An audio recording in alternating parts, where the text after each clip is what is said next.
Qatar is not an ally because America doesn't have allies. Qatar is a subject nation. Qatar understands that if they piss off the United States, excuse my language, we terminate their existence.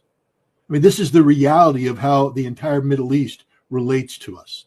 That anybody who's our ally isn't our ally because we will betray them, and we have betrayed them. But they don't have the ability to walk away from this. They are so deeply embedded in the United States, financially, security-wise. Qatar is not an ally, because an ally, we wouldn't do this to an ally. The United States is an ally to nobody, and this should be the lesson the world needs to gather from this. When you deal with the United States only uses you as a tool. We're not the friend of anybody. Even Israel. Israel found that out the hard way in the negotiations with the Houthi. We agreed not to bomb you. You agreed not to sink our ships, and we left Israel hanging because we don't have allies. We don't have friends. We have entities that we use for our objectives, and this should be the ultimate lesson to everybody, especially Qatar. They think they bought Trump's loyalty by giving him a Boeing 747 and treating him like royalty. Look how he treated that. No. This is humiliating as an American, because as an American, I'd like to believe that we have the ability to be friends and allies with people, but not now. Nobody can trust us. We simply cannot be trusted anymore. Not a damn thing. They won't do anything. What can they do? They're going to recall their ambassadors. They're going to launch a demonstration of force. They're going to evict American forces from their soil. They won't do a damn thing. You might hear some screams out of Turkey, but at the end of the day, Turkey's a NATO member who is not going to divorce itself from the United States. The Arab world will make some noises, but they won't do it. Why? Because not a single one of them supports the Palestinian cause. Not a single one of them is going to sit there and be seen as aligning with Hamas.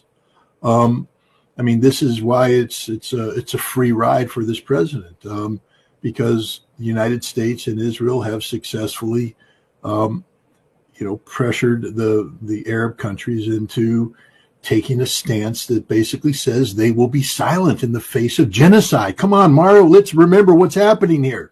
Genocide, active, ongoing genocide against the Palestinian people, and the Arabs haven't said a damn thing. They're doing nothing. And now you expect the Arab world to jump up and scream because Israel took out or tried to take out Hamas leadership?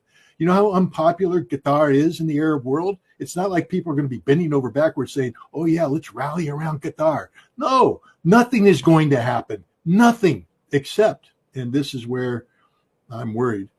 If I was an American negotiator, I would resign right now. I would never go and represent my country anywhere, because the United States has shown that they respect nothing, that we are nothing. All we understand is the law of the gun. And we've just legitimized terrorism. Okay? Whatever moral ground we wanted to take about October 7th, it's gone, finished. We never again can speak up about international law and the niceties of law. We just legitimized everything Hamas did. But if we're going to condemn Hamas for violations of international law, what did we just do? A massive violation of international law. So the Arab world will do nothing because they can do nothing. They're incapable of doing nothing. We're seeing the depth of the depravity of the Arab leadership. They stand for nothing, literally nothing.